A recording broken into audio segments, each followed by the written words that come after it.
I have my respectful obeisances to His Divine Grace A.C. Bhaktivedanta Swami Prabhupada, who invented the art of book distribution and who taught it to all of us and who asked us to continue it. In his teachings to us about distributing books, he said a couple of things very specifically when we asked him about how to teach others to sell books. One of the things he said was, teach the devotees to be sincere, because he then pointed to his heart. The master within the heart will show them how to do it. Therefore, although I'm showing you a template today, the main point is that you should be sincere and speak from your heart, and people will get the message. And also, Krishna will teach you how to do it if you just practice and you try in that vein. Nonetheless, if you have a template to work from, it gives you a little confidence to start with. Just like when you're learning to play the saxophone. You have to learn some basic scales and where the keys are and things like that. And after you get good at that, then you can start improvising. So today's template is straightforward. It's easy to follow. We also have a card that shows the various steps. And when you learn these steps, and we'll go through them today so that you know what they are and how to present, then you can even take this card with you if you're new and you're presenting to people and you say, excuse me, I'm new, I'm a trainee. In fact, you put a little badge on that says trainee. And he says, don't mind, I'm just trying this today. I don't know how to do it. And you'll find that people become very open to that. They'll say, oh, no, you go ahead, I'll help you out. And at the end, when you ask for a donation, of course, so sure. People are so nice, they don't want to discourage you. So even if you're a veteran, you can use that technique. So how to sell a book on its own merit, especially today we'll be talking about the Bhagavad Gita.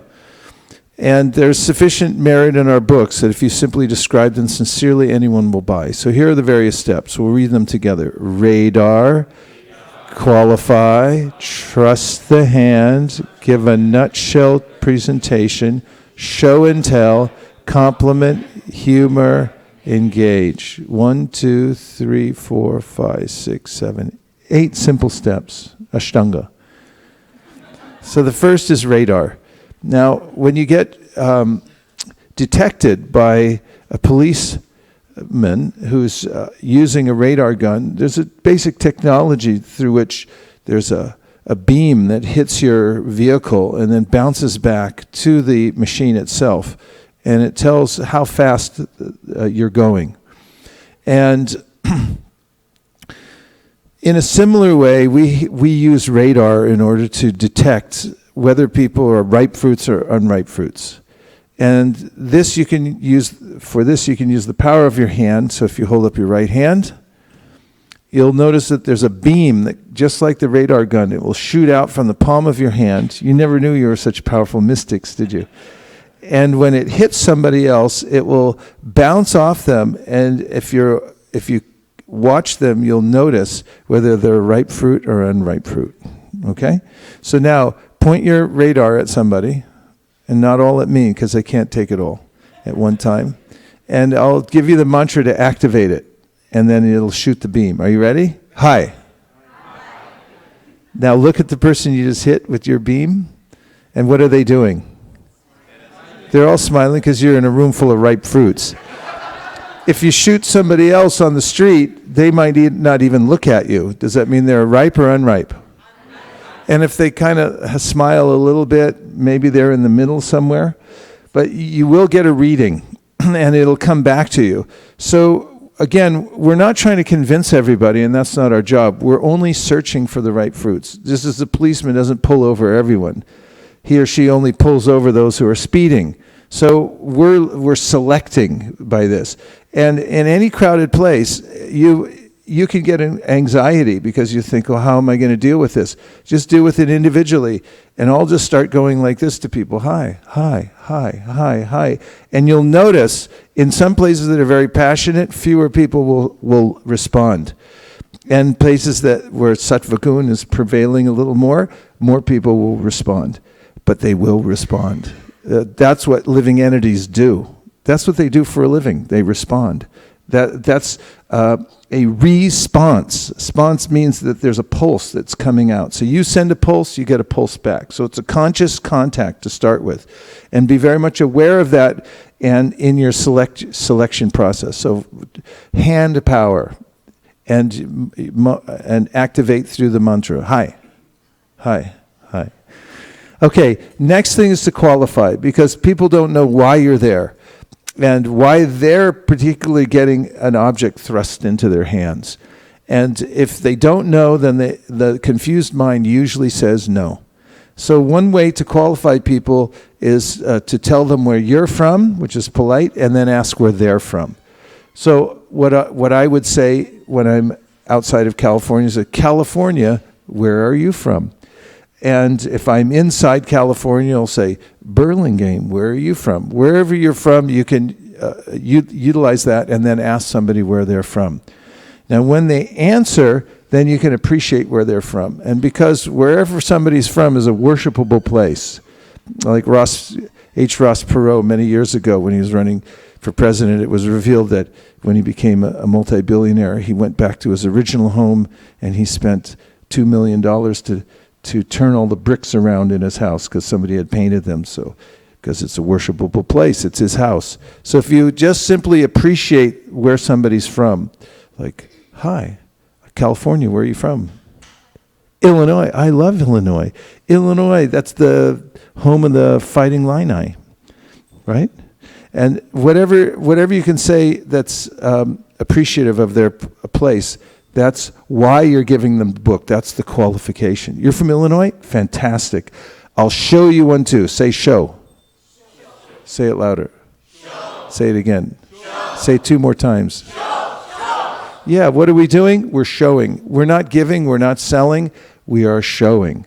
And show is an innocuous term. It doesn't obligate you to anything. It's a simple thing. It's what we all do in life. We like to show things to people. So the reason we're showing it to, because you're from Illinois. You're from Illinois? Fantastic. Illinois, I'm going to show you one too.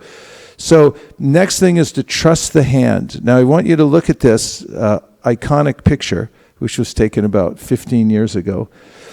But you'll notice that lady's hand and the look on her face. Do you see her countenance? Her face is not saying, oh, I'm really into this, but look at what the hand's saying. The hand's saying, I don't care, I'll take it anyway. So you'll notice that oftentimes when you encounter people, that you'll say, oh, good, I'll show you one too. And their mind's going, don't do it. But the hand goes, no, I'll do it. Because that's what hands do. They grab stuff. So if you just put the book out, if you notice that it's a visceral reaction that if somebody hands you something, the hand will generally go for it because that's its dharma. It grabs stuff. So let it do its dharma, and the hand will get purified, and the person will get purified too. So trust the hand, and trust Krishna also, that if you hand it over, nothing bad's going to happen. Next thing is, when you're handing the book over, give them a reason to take it. Let their mind absorb something also. What's in it for them? So here's a mantra that works quite universally, although there are many, many mantras, and Navina and others gave us some very nice ones this morning. Here's one that you can try. Books on yoga and meditation that show you how to get free from stress. Everyone say. Books on yoga and meditation that show you how to get free from stress. 2 more times. Books on yoga and meditation that show you how to get free from stress. Books on yoga and meditation that show you how to get free from stress. 2 more times. Books on yoga and meditation that show you how to get free from stress. Books on yoga and meditation that show you how to get free from stress. Good, and it's helpful to have that right on the tip of your mind, because when you start dealing with live people, your mind will be in a different state than it is now, sitting peacefully in your own environment. And if you've practiced that and you have a mantra ready, when you're handing the book over, you can say, books on yoga and meditation that show you how to get free from stress. And you'll notice that he took the book. And now, as I'm handing the book over, the book's making an arc, and it's on its way, right? Here comes the delivery, Federal Express. Books on yoga and meditation that show you how to get free from stress. Try it again. books on yoga, meditation that show you how to get free from stress. Do you notice I'm saying it while I'm handing the book over? Because that helps them to understand there's something this in it for me, and it helps to align the hand with the mind. Because even if the hand's into it, if the mind isn't into it, as soon as they get the book in their hand, then their mind can overrule and they'll go, take it back. So you're giving them an excuse why they should take a look at it while you're handing it over. To get free from stress. That's an offer. Now, one of the ways in which one communicates effectively in any circumstance, but especially here, is by asking questions, because questions are the answer. Make a question mark with your fingers. Now, what does that resemble? A hook. So a hook can drag the conversation in the way that you want it to go, and it also resembles a tennis racket. So it also puts the ball back in their court. So if they ask something or say something that is either leading things in the wrong direction or a question you can't answer, you can answer a question with a question. Use your tennis racket or hook, either to pull the conversation in the direction you want it to go or hit it back into their court. Don't try to answer things you don't know how to answer. And if you want a generic way to do that, if someone asks you something that you either don't know how to answer or you don't want to answer, you can just say, how do you mean that? So ask me a question. Any question? How do you mean that? Anything that anybody asks you in any circumstance, you can say, how do you mean that? And they go, then they'll have to redefine it. They go, well, how do you mean, how do I mean that? You just hit the ball back at them. It's like, how do you mean that? Like, I mean it like, what city are you from? Oh, okay. But with any kind of question, are you a Hindu? How do you mean that? And it's like, oh, I don't know. I don't know how I mean that. It's like, oh, okay. Well, that's all right then. So books on yoga, meditation that show you how to get free from stress. And as soon as the book touches their hand, then a question comes out. Because the questions are the answer. They're also hooks and they're also tennis rackets. So as soon as the book goes in their hand, you ask them a question to control the conversation. And that is, you've heard of stress before, right? Yes, you've heard of stress? Okay. Whether they say yes or no, it's inconsequential, because the next follow-up is, really, you don't look stressed, you look spiritual. So if most people say, yeah, I've heard of stress. Of course I've heard of stress. And then we say, really, you don't look stressed, you look spiritual. Or some people say, no, I'm not stressed at all. I say, I know, I can tell. You don't look stressed at all. You look spiritual. Now, there's a very powerful implication in this statement, you look spiritual. They are spiritual. They've forgotten. And I also deal with people in a materialistic way, because I'm looking at their body. I can't see their soul. But the Sri Upanishad says that you should systematically see people as spiritual, anupashyati. And that means when you say you look spiritual, what happens is they change their mindset and they start thinking of themselves as spiritual, which is quite natural because they are. So if you get up in the morning and walk out your door and someone comes up to you and goes, "Well, you look tired. How do you feel?" You start going like, I don't know, I guess I am tired. Or if you wake up in the morning and someone looks at you and goes, you walk out your door and they go, "You look terrible. How do you feel?"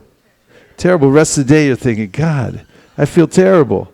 And if somebody comes up to you and looks at you and goes, "You look spiritual. How do you feel?"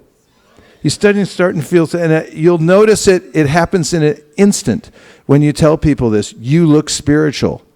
They'll start, they transform suddenly in front of your eyes, and they achieve self-realization within a half a second. Just by you telling that, you look spiritual. And they go, "Oh my God, I forgot Krishna, I came from the spiritual world." All these thoughts start going through their mind just by this one statement. So now you bring another question. It's like, what's your secret? Everyone say that. And if you don't learn anything else, if you don't remember anything else today, well, of course you can't forget because you have these cards. But if you remember this one question and you ask that to people when you're distributing books, that you'll notice that it's the most powerful of all the questions you can ask them. And the reason is because there's a dynamic when we're out distributing books, and that is that we're trying to intervene in their lives. It's just by context. We're walking up to them, they're going in their own direction, and we walk up and say, hey, come over here, I'm going to change your life. And people don't like to have their lives changed.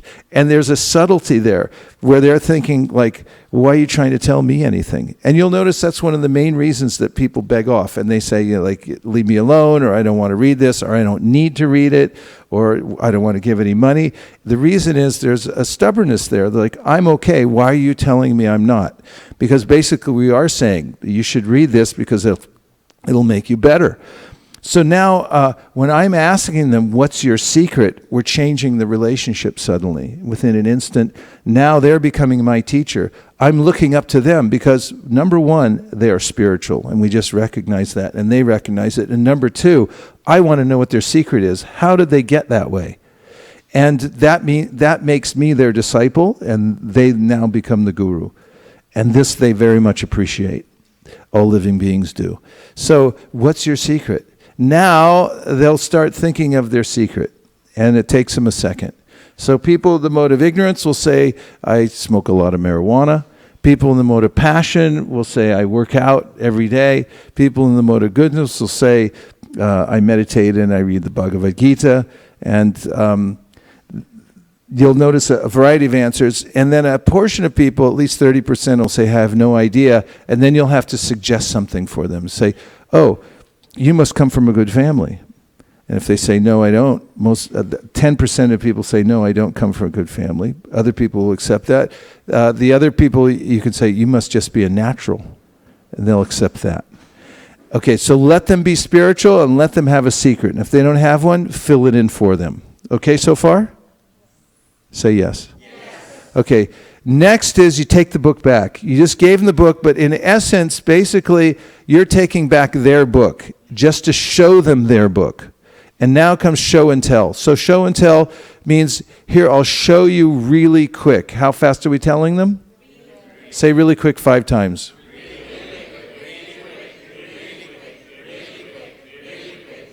Really quick. That's how fast are we showing them? And the reason is they're thinking, is this a Bhagavatam class? Or do I have to be here forever? Am I going to be converted here on the spot? What's going to happen? And you're just saying, everything's really quick. This is going to happen so fast you won't even believe it. It's really quick, really quick, really quick. I'm just going to show you. So here's a few things that you show them that are in and on the book. On the back cover of your Bhagavad Gita, you'll find some names. What are they? On this book says Thoreau, Emerson, and Gandhi. Thoreau, Emerson, Gandhi. I add in a few more people who have read Bhagavad Gita that are well known. Dr. Martin Luther King Jr., Albert Einstein, the Beatles, and Tupac Shakur. We haven't updated this, but Tupac was a big fan of the Bhagavad Gita. He was a philosophical person, and he's well known in some cultures. So good to add in a little bit of everybody. And if you're dealing with another culture, then you can add in names that people are more familiar with. Just as SKP was explaining, go with their culture. So all you have to do is just drop the names as if you're taking them and throwing them up in the air. You don't have to explain each one, just tell them. And you'll notice that their mind starts catching on those names.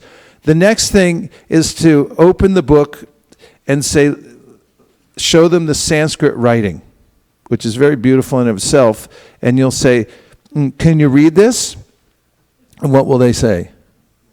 99.999% of the time they'll say no. And then they say, I was just testing you. And that leads to the next point. This has been translated into English over 400 times. And now you're turning to the front of the book. Out of all the translations, this is the most popular in universities. Now you find in the front of your book a list of universities, some of which at the bottom of the page are very well known. Like here we have University of Southern California. Have you all heard of USC? And also you'll find down here Georgetown University. You know the Hoyas, right? Okay, so we've got, all you have to do is, again, drop names. You're pulling them out of a hat. You know USC? Yeah. You've heard of Georgetown University? Yeah. Okay, that's all you have to do. Now the next thing is we're still showing, and we turn to the changing bodies. So get good at finding this, because you got to get there fast, because how fast are you showing them? Really quick, really quick, really quick. So here we have a picture, And when you're showing them, you hold it up like this so they can see it very well and say, listen, we start here, we end up here, we're all just passing through. And now you can ask them a question. Where are you in all this? Wait, where are you? Sir? Come up.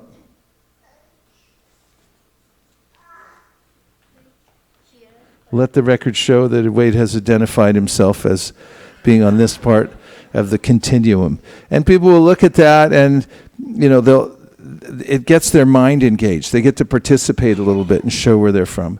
Okay, and the next page you can show and tell. This one shows the sage, and the sage is looking at the various entities in the world. And here's another mantra. A self-realized person treats everyone with respect. Repeat. Because he or she sees God or the Spirit within everyone's heart.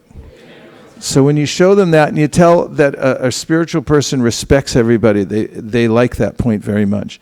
And the next comes another question, because you don't want to go too long without asking a question, because a question holds everything together. So the next thing you ask is, you've heard of karma, right? Yes. Have you heard of karma? What does it mean to you? That's another question. So I asked one question, she answered. I'm asking another. What does it mean to you? Oh, give her the microphone. This is important. We want to hear this answer.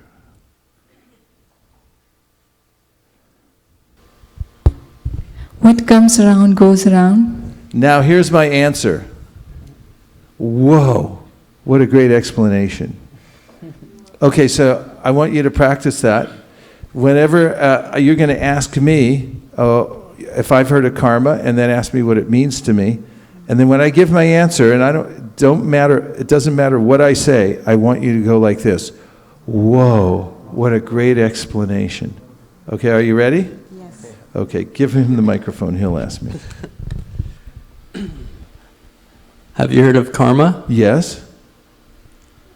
What does it mean to you? Well, there's rabbits and butterflies and energies, and things go up and down, and it's freaky, man. Whoa. Come on. What a great explanation. Come on now. No, you don't have it yet. You don't have it yet. Okay, I'm going to ask you. You say the same answer. I say, you've heard of karma, right? Yeah. Use the mic. What does it mean to you?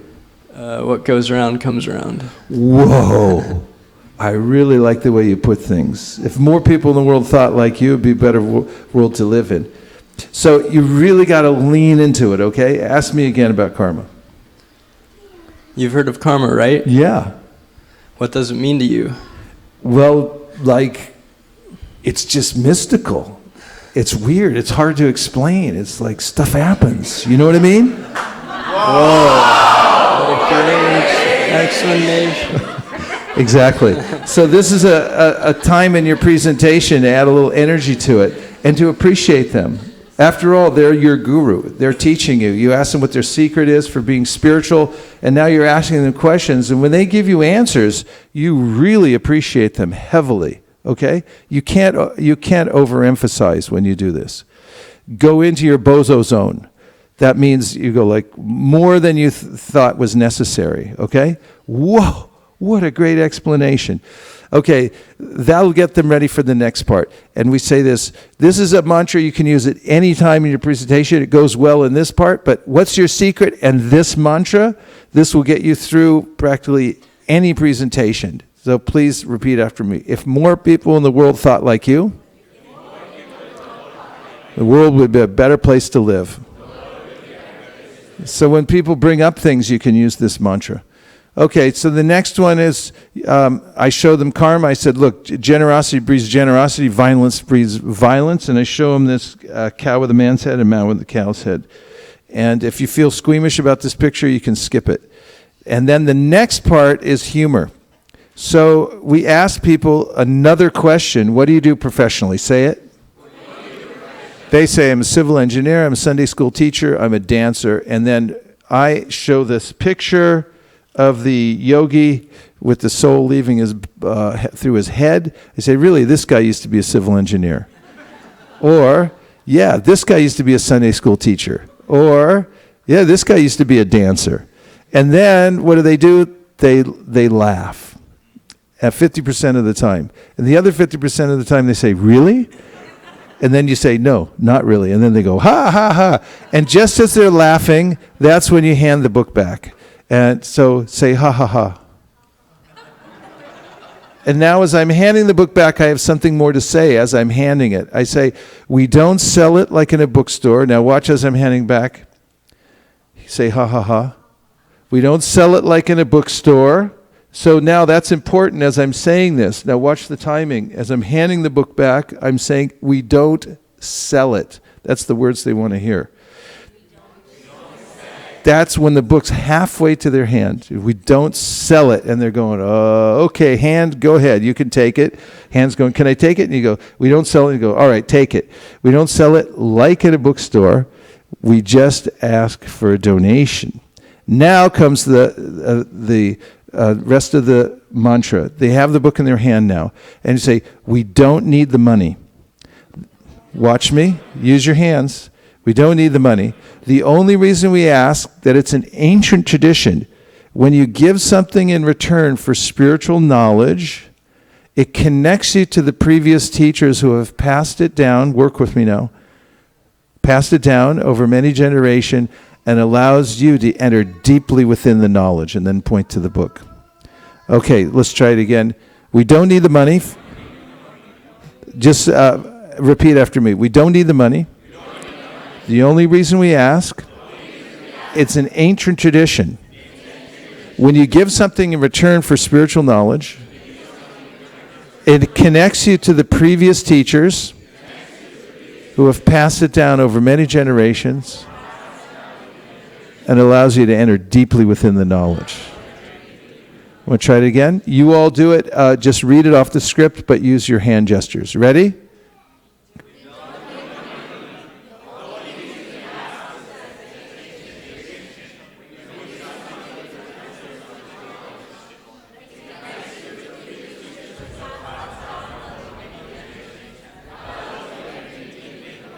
One more time.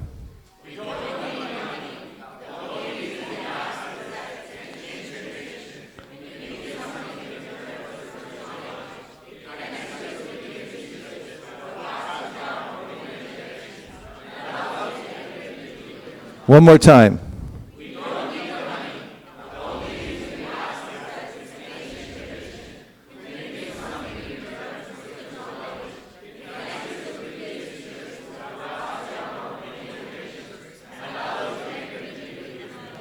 Okay, then you can always say, if you like, you can always say how much it costs.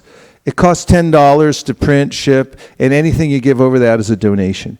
Or you can just let them give whatever they want to give. You can go either way, and you can practice both ways. When you say it costs $10 to print, to ship, then it gives them something for their mind to shoot for. Because oftentimes the reason people don't give donations is because they're thinking, I don't know what to give. So if you give them something to shoot for, you say $10, then they'll give more than $10. You say you give anything you give over that as a donation, or they'll give less and then they'll say, is this okay? But at least it gives them a range. Or you can just leave it open to them, either way. And a few comebacks, they say, I already know all about this. We say, that's great, I could tell by looking at you. Okay, so I say, I already know all about this. Or I say, I know, that's why I picked you out. I could tell. You look like somebody who knows everything about everything.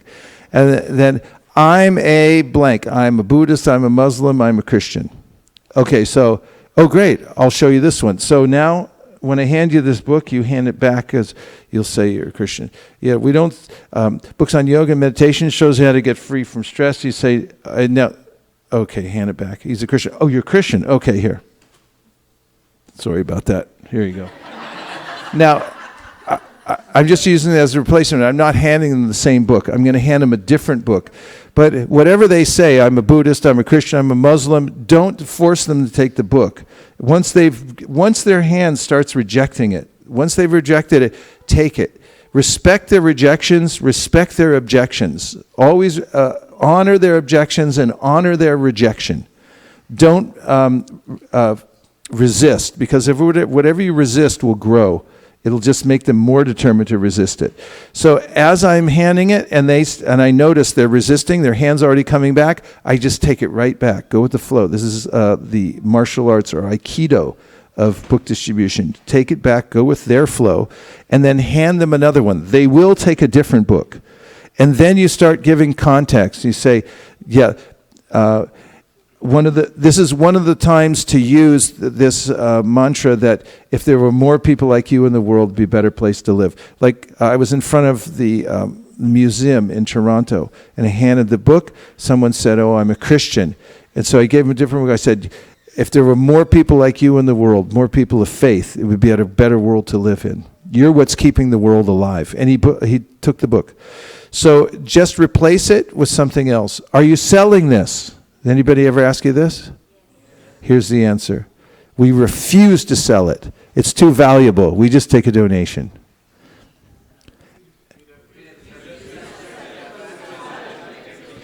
And be adamant. They say, "Are you selling this?"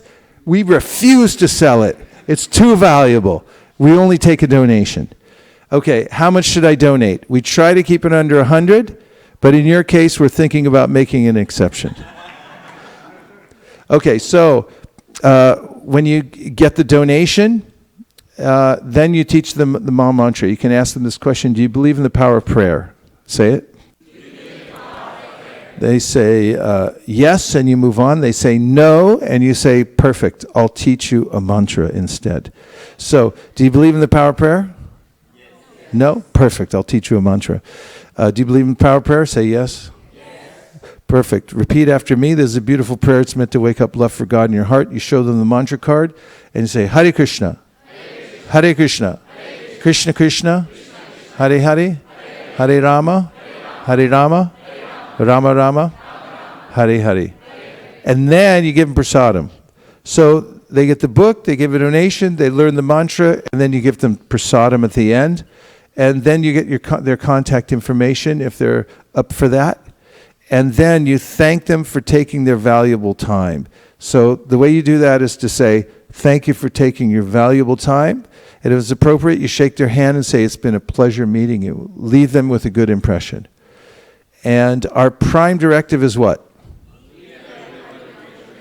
Very good. So I'm going to just go through the steps really quick, and then what we're going to do is stand up and practice going through these steps. These cards you can pass out. Actually, we'll pass them out when you stand up. And you're going to go through one rep as you're facing each other, where one person presents and uses this template. And then stop. We'll see if there's a couple of questions, and then we'll go the other way, okay? Are you ready? Say yes. Yes. Okay. Here are the steps. Radar. Qualify. Trust the hand. Give a nutshell presentation. Show and tell. Compliment. Humor. Engage.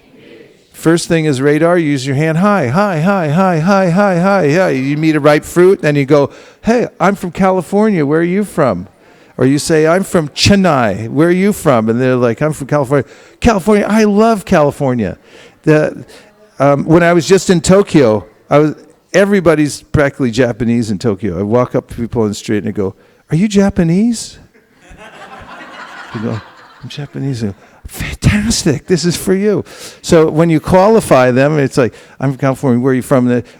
They tell you where you're from. Just appreciate the place they're from, wherever it is. I'm from Connecticut. Bulls, Bears, people from Connecticut, fantastic. I love Connecticut. This is from San Francisco to Connecticut. That's the whole thing. It's the whole context where you're from. Trust the hand, you put it in their hand, but while you're handing the book over, as it's making its arc, books on yoga meditation that show you how to get free from stress. Bring out your hook. You've heard of stress before, right? They say yes. You say, really? You don't look stressed. You look spiritual. Here comes the biggest hook of all. What's your secret? Say it. Yes.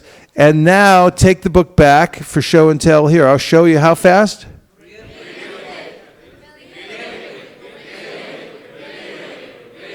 Yes.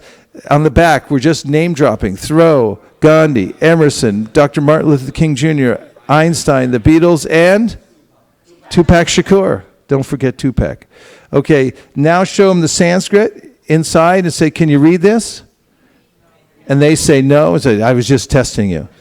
Don't worry, it's all been translated in English, and over 400 translations, and out of all of them, these have become the most popular in the universities. Now what are you showing them?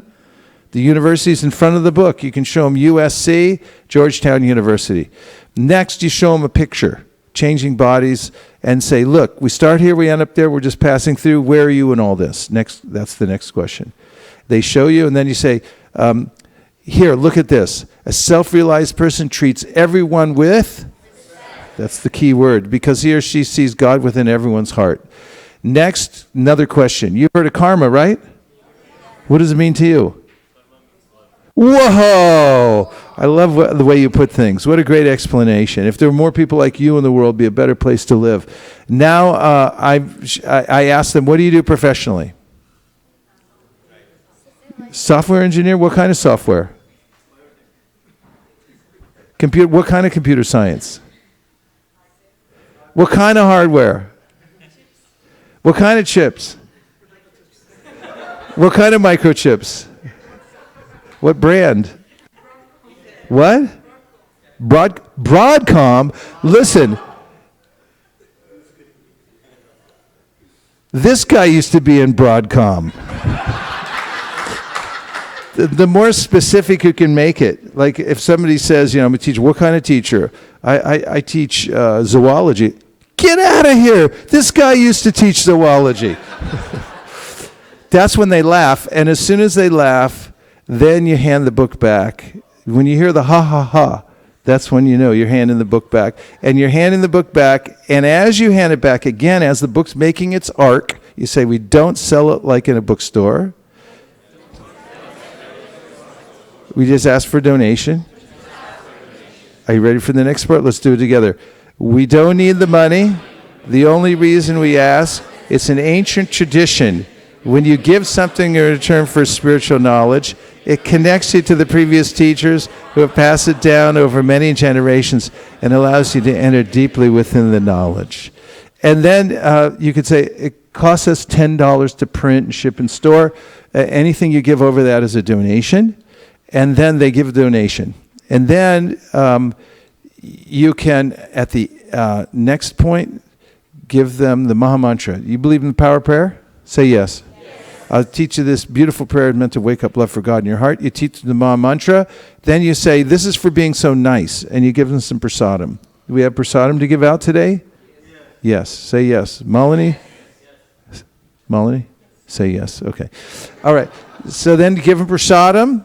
That's self-explanatory, and then get their contact information. And lastly, thank them for taking their valuable time and say, it's been a pleasure meeting you. Shake their hand. The prime directive is?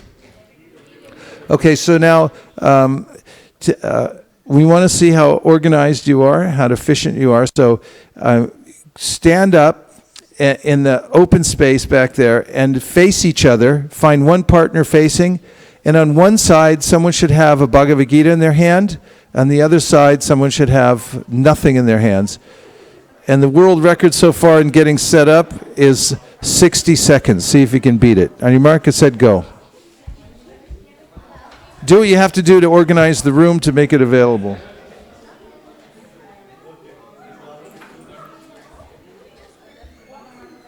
"30 seconds. 25. 20 seconds. 10. Move things out of the way. If something's in your way, move it out. 5 seconds.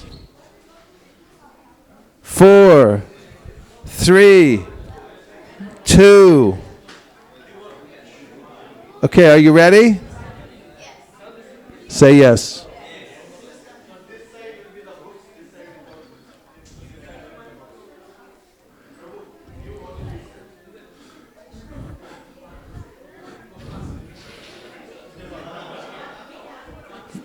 Vrinda, Monisha, can you come here? Here. Make sure Everybody who's got a book gets one of these. What happened? Yeah.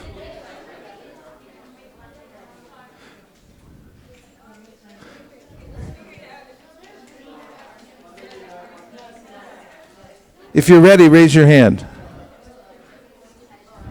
If you're ready, raise your hand. If you're ready, raise your hand and say Hare Krishna. Hare Krishna. Okay. Now, okay, look over here just for a second. Now watch how I'm standing. Look over here. Okay. Now here's what I see many devotees doing. They got the book out like this, and they're walking down the street. People see him coming from a mile away, and they go, okay, cross the street before we get to that guy. But what you want to do is keep the book out of your hands. So they're thinking, oh, the guy can't hurt me. He doesn't have any books in his hands. You can either keep it in your arm like this, or you keep it on the table, or you keep it in your book bag. It's not visible. It's not in your hand like this, like you're trying to attack somebody with it. And also, best is to hang back, because you're actually looking for the ripe fruits. You don't have to chase after them. So you see how I'm standing? Stand like this. You got to be cool as a cucumber in an icebox. And stand back. And then from here, you're high, high, high, high. Don't be chasing after people. High, high, high. Just stay back and then watch and see who's out there. See who looks at you. And once you see them respond, then you can use your mantras to continue the conversation. Okay. Are you all ready to go? Whose book is this? Oh, yours. You got two. Okay, so don't give them any trouble. You are receiving. You're not meant to give them obstacles. Don't give them, curveballs. Give them straightforward, and if they forget something, help them through. What you're trying to do right now is just get one repetition of saying what's on the card. Go through it as quickly as possible, and just try to do the reps. Don't think about it, just do it. And you help them go through it if they forget something, so you go through it fast. So just take a couple minutes, okay? Is everybody ready? Yes. Say yes. On your mark, get set, distribute.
Hare Krishna.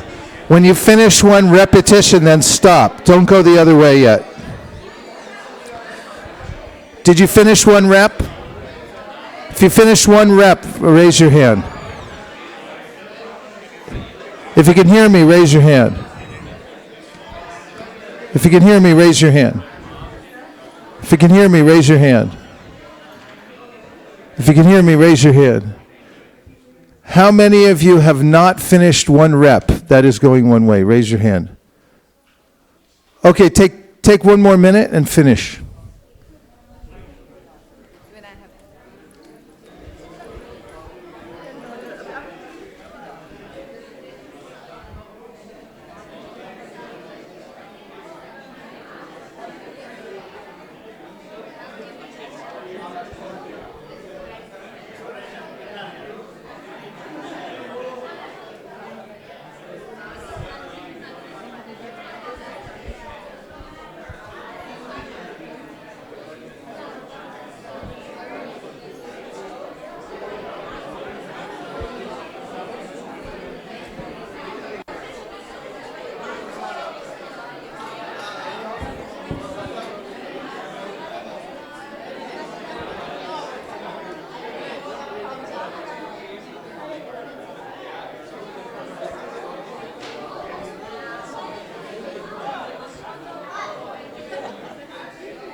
Okay, before we go the other way, and if you haven't finished, that's okay, just stop for 1 second. Before we go the other way and have the other person distribute, then I just want to see if you have any questions or any hang-ups that you're running into. Questions, hang-ups?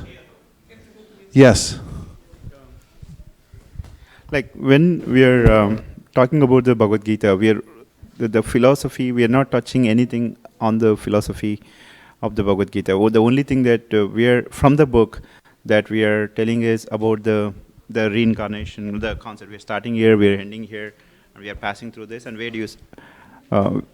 And we are starting here, we are ending here, and we are passing through this. Where do you? Where are you in this? So that is the only thing that we are talking from the book, from the Bhagavad Gita. Yes, it's a very deep concept that most people very much appreciate. Although we've seen the changing bodies many, many times, when you show it to other people, it's a revelation. They see it for the first time. And that's one of the very important aspects of Bhagavad Gita, is we're on a continuum. So basically, yes, we're giving the essence of the philosophy. We're also bringing up karma as well.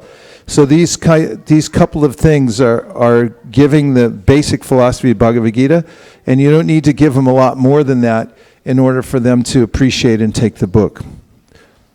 There's no harm in teaching other things, but I suggest you learn this template because it will work everywhere, every time, to all the people that you meet, and you'll be very satisfied with it. And after you learn to use this template, which flat out works, then you can innovate in any other way that you like, and you can start bringing up more intricate philosophy and see if they appreciate it. Okay? All right. Any other things before you go the other way? Yes. So we are not allowed to speak our own realizations on Bhagavad Gita, Maharaj? Yes, you may speak all your realizations to the whole world. I just recommend that you learn this template and then work off the template to innovate after that. Because once you have a basic track and you know how it works, then you can start inserting things. Like playing an instrument. First you learn your scales, then you can start playing jazz and everything else. Okay? So let's go the other way. And if you haven't finished, then finish up going one way and then go back the other way. And we're going to take 5 more minutes. So just get the rep in and make sure you practice it one time, because we're going to go out and we're going to touch the pavement. We're not going to distribute any books, but if you feel like it after you touch the pavement, then you can try doing this if you feel like it. On your mark, get set, go.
Hare Krishna.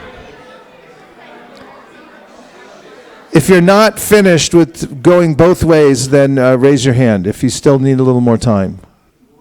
2 people? Okay, 30 more seconds. Finish up. And then everyone else can start sitting down.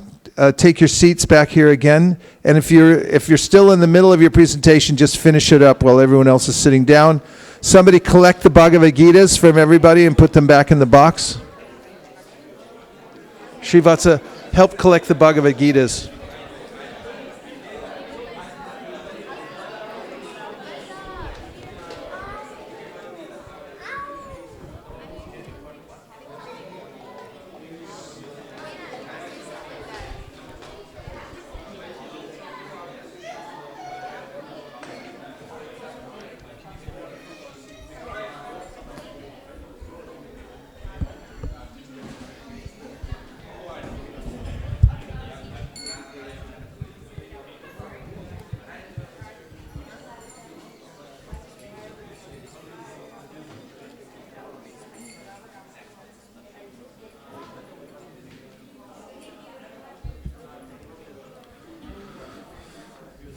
Hare Krishna, Krishna Krishna, Hare Hare, Hare Rama,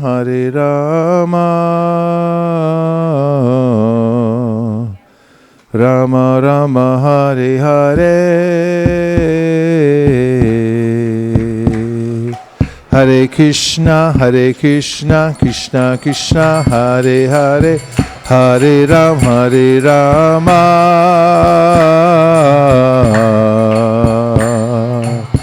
Rama Rama, Hare Hare.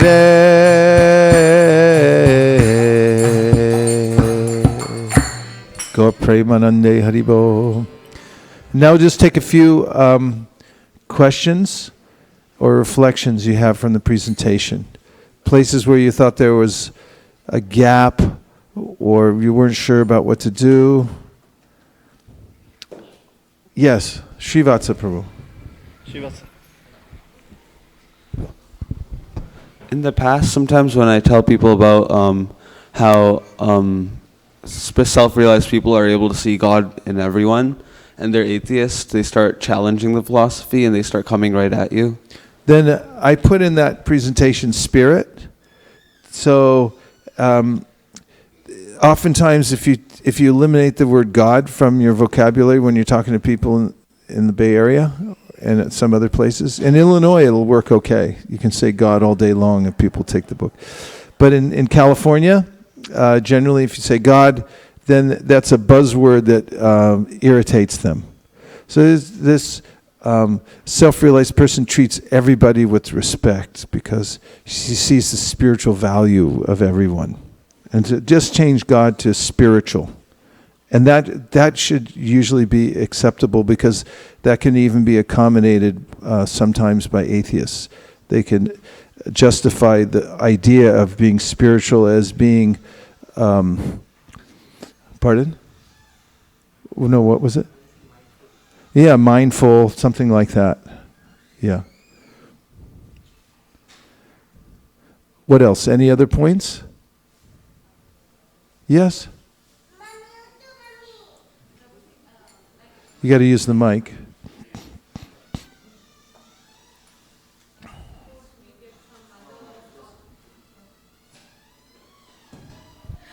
Suppose when we get some mothers or parents of children, so can we emphasize that will help your kids? Bhagavad Gita will help your kids. Yes, you may.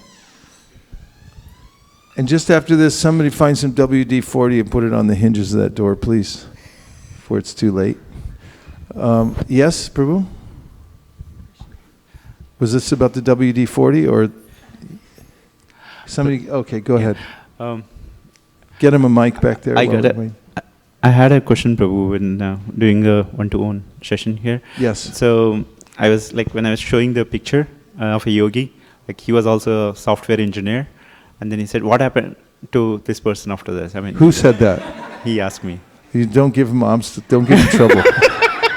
Nobody says that. Everyone laughs. 50% of the people laugh, and the other 50% of the people say, "Really?" And then you say, "Not really," and then they laugh. It's funny, and people get it. It's really funny. So don't worry about that, and also don't worry about special cases.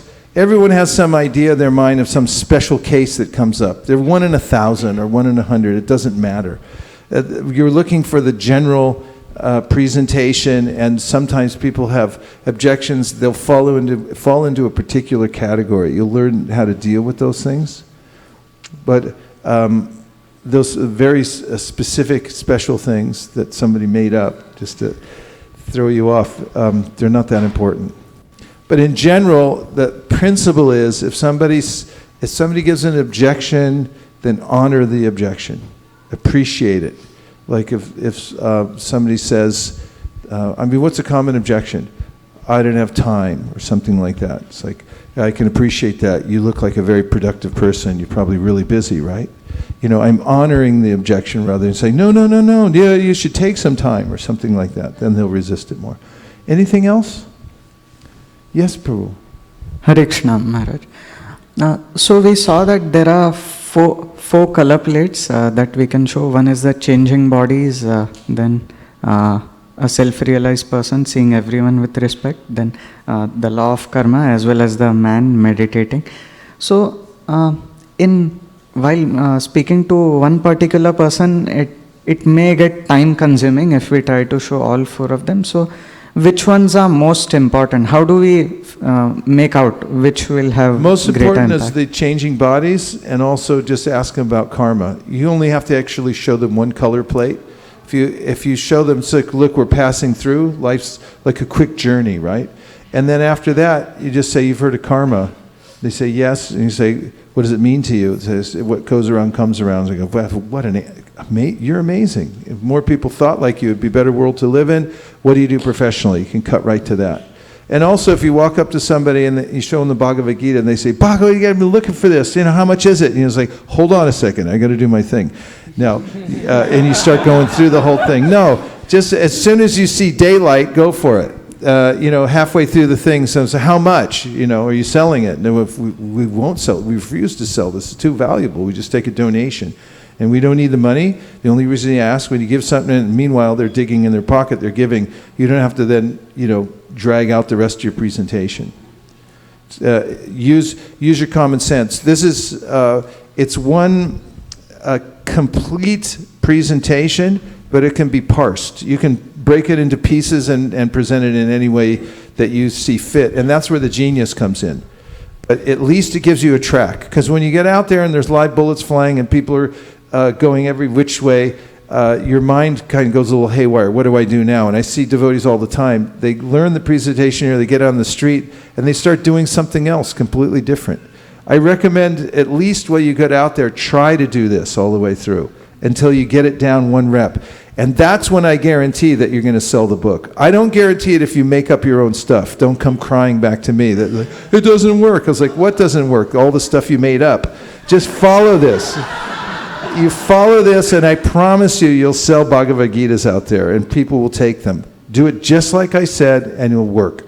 And then you'll start to see why it works. And then you can start innovating and changing it, doing whatever you want, and you'll be off on your own. Okay?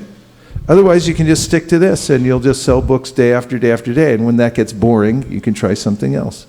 Okay? Yes. 2 more, and then we'll go out. Hare Krishna, Prabhuji. When we are showing it to Indians, usually some of them, they say... Oh, yes. Thanks for bringing that up. So with Indians, I wanted to point out that I don't show them a book because it's an insult to their intelligence. So it's like if I stood in America, I started selling Bibles and say, here's the Bible, like it's people like, what are you talking about? I already know the Bible. So with Indians, when you thrust a book at them, they're taking it as you're trying to bring them back to something they have guilt about that they're not following anyway. And it gets really complicated in their minds. So don't offend them. Don't complicate their lives. What I do when I meet Indians is I don't hand them a thing. I just stand there and talk to them, and I tell them what we're doing, and I acknowledge the fact that they know more than me. That's a standard principle with anybody. They're the guru. I'm just explaining what they already know. That's the psychology. And with Indians, I just tell them, as you know better than I, the Bhagavad Gita solves the problems of life from a spiritual level. I'm not handing it to them. I say, but what we're doing is we're making Bhagavad Gita available to people all over the world.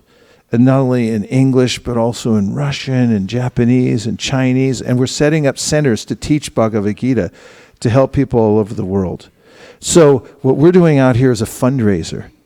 And for those who already know about Bhagavad Gita like you, your mother knows Bhagavad Gita, your grandmother memorized the Bhagavad Gita, we just asked for money. We just asked for a donation. And you didn't hand them anything, so it's not tit for tat. You're not giving back for something. You're just telling them what you're doing and saying, then we ask you for donation. It's a fundraiser. And Indians, when you do that, they'll be very happy to give you a donation. They'll give you lots of money. And then after they give the donation, then you can pull out the book and say, here, and by the way, this is for you. And they'll be very pleased to take more.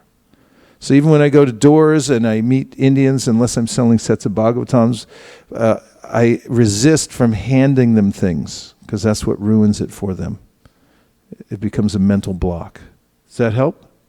Indians are different. Yes, Prabhuji. It's different. It's a cultural thing. Yes. Usually, whenever I see Indians, I usually try to show as if kids are trying to present and encourage them. So they are also thinking, okay, let me encourage the kid to present Bhagavad Gita. In that process, they're learning about Bhagavad Gita, and then they take Bhagavad Gita as well. So. Okay, that's nice. That's also very innovative and a genius that's come from Krishna. How much eye contact of that person is important in selling the book? Like eye contact. Sometimes when we present Gita, they are saying something else. They are seeing time. They are seeing.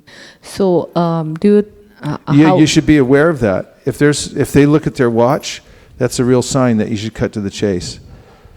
So that means if you're talking to somebody, you say really quick, and they look at their watch and you say, so I'll just finish up right now because I think you have to go. And they'll go, yeah, I got to go. And so I go, okay, we don't sell it. We just take a donation. Boom, just finish right there.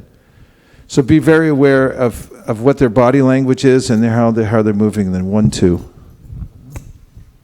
Prabhuji, I was thinking that, is it okay, well, like many times when we see Indians, we tell them not to just take one. We talk to them about Mortal Gita. Yes, always selling bunches like bananas. Yeah. Yes.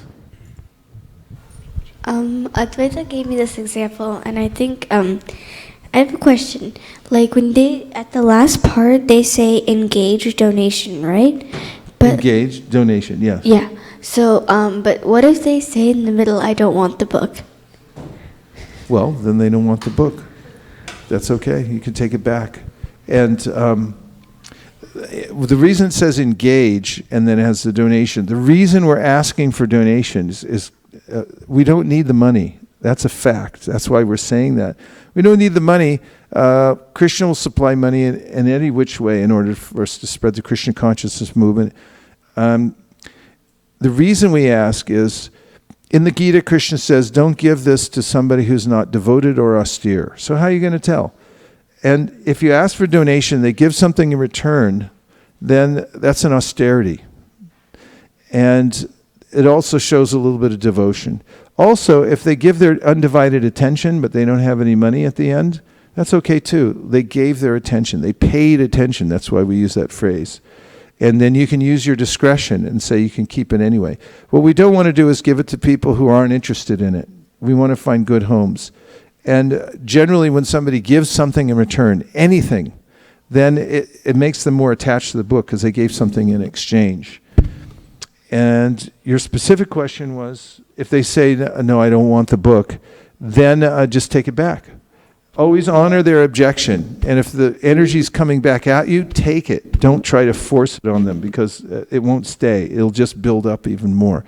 You can always, if they give the book back, as I mentioned before, if they hand this one back, just without saying anything, just hand them the next size. You can give them a Sri Upanishad or something else.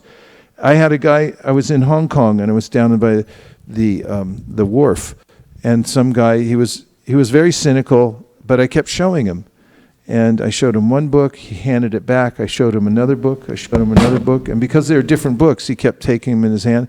And I got to the 7th book, and he finally just reached in his pocket and gave a donation.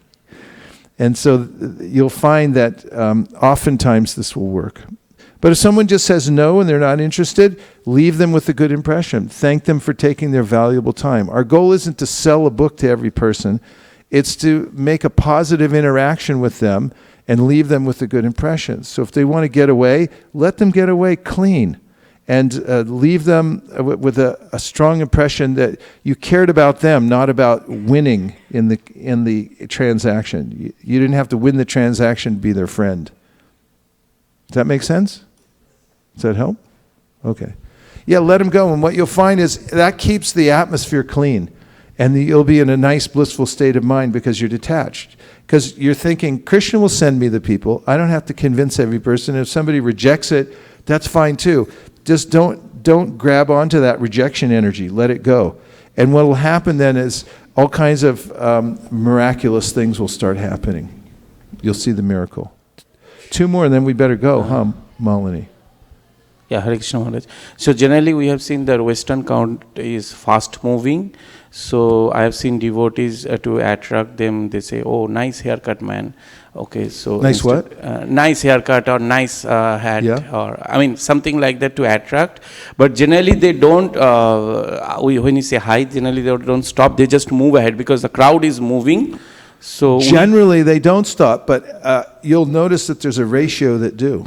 Okay. That's the whole point. The point isn't if you say hi, everyone's going to stop. That's not what I said. What I said was you're selecting out of the crowd the ones that, when you shoot your radar, I specifically mentioned when the policeman, highway patrolman is shooting his radar gun, he doesn't get everybody. He gets 1 out of 1,000. So when you're standing down on the street or wherever you are and you say hi, hi, hi, everyone's going to go by except for the ones you want to talk to. And they're going to look at you and go, hi. And like they're open, they're ripe fruits. That's when you start talking to them. Yeah, understood, Maharaj. But I have seen also that even if they say hi to us, they are still moving. So we generally go little with them, okay, and then when we start, they stop. Is that how? So now you say, now that's when you ask them a question, because a question is a. Right, so if you want to catch somebody, you use a hook. So here's 2 hooks to use. So you're looking, you say hi, and they smile. They're still moving a little bit. I say, California, where are you from? Or Burlingame, where are you from? Chennai, where are you from? India, where are you from? And then they'll say such and such, right? Burlingame, where are you from? I'm from India. India? Oh, I love India. Now here's another hook. You see this? Watch. Watch this. Watch. It's irresistible. People can't resist this. When you put your fist out like this, it's a very non-committal handshake.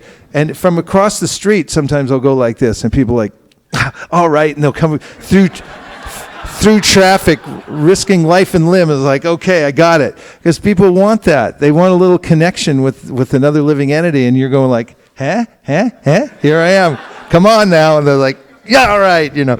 And so then once you get them over there, then you're saying where they're from. You say, you know, you're from Illinois. You can ask them again. You're from India. He's like, I love India. Great. This is from America to India. Books on yoga and meditation shows you how to get free from stress. You've heard of stress before, and you're off with your presentation, which has intermittent questions, which holds the whole thing together. It's just like when you put the yeast in a cake.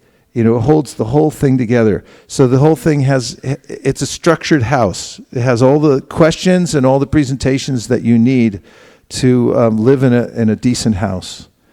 Okay? So use the question as a hook. Like, so I'm from India. Where are you from? I'm from Illinois. Illinois? Are you serious? You're from Illinois? Ask him again. Yeah, fantastic. I love Illinois. Great. This is from Chennai to Illinois. Books on yoga and meditation shows how you get free from stress. You've heard of stress before, right? Really, you don't look stressed. You look spiritual. What's your secret? You know, and you go on from there, and you're off and running. What else? Was the last question? Yes.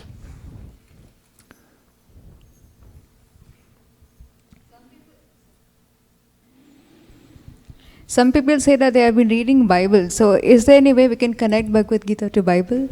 Sure. It's all about God. But the main thing is, when somebody says, I'm reading this or I'm reading that, they're saying, I already have something. So again, you honor the objection. So if someone says, I'm reading Bible, say, I could tell you look spiritual. That's one of the things that you tell people when they use a particular thing to tell you that they're not interested, basically. They say, I already do this, I already do that, I already have this. And you're like, I know, I could tell by looking at you. You know, if there were more people like you in the world reading the Bible, it would be a better place to live. It's people of faith like you that are keeping the world afloat. So acknowledge immediately whatever designation or objection that they offer, you fully acknowledge it, you appreciate it, and then it leaves an opening for you to present what you have. Once you honor what they have, then you can present what you have. And if you reject it, that's just what they're resistant to. That everyone's walking around and they have a little protective shell around them because this is my identity, this is who I am, and if you challenge that and you don't honor it, they will not be open to what you have to offer. So you have to be beyond ecumenical. You have to be downright universal and appreciate where everybody's coming from. And that's one of the reasons that this is high sadhana. You have to develop that kind of vision, and you have to extract the spirit from the matter. You have to extract the pure devotion from the mixture of everything else that anybody has that's going on. And you'll find that little spark in there, and you just fan it. And once you fan it, then miracles happen by Krishna's arrangement. Krishna's in there helping you. He's sitting in their heart going, yeah, take it, take it, take it, take it, take it, take it. And they're like, who said that? You know, and like, you're going, you take it. And Krishna's going, you take it. And they go, all right, I'll take it, you know. So it's a transcendental process. It's a transcendental process. You have to depend on Krishna. You have to be ready for it. And you go out and you practice, and you'll see. It'll all come together, and it's like a symphony happening out there. And you'll realize that I'm part of something way bigger than myself. It's not all about me. There's 5 factors to every action. You go out and depend on Krishna and do the best you can, and Krishna will supply the people. That's why you'll feel a relationship with the Lord by doing this kind of work. It's because like it's not me that's doing it. Krishna's arranging these things. I'm insignificant. I don't know how to do it. So now we have the opportunity to go out and touch the pavement. That means we're not going out distributing any books today. We're just going out to see if we can move from this place to the place that we're designated to go. And once we touch the pavement, then we're done for the day, right, Malini? And if you want to try anything after that, it's completely up to you, and it's completely extra. No expectation of selling a book, performing, doing well. Just feel free to have fun today.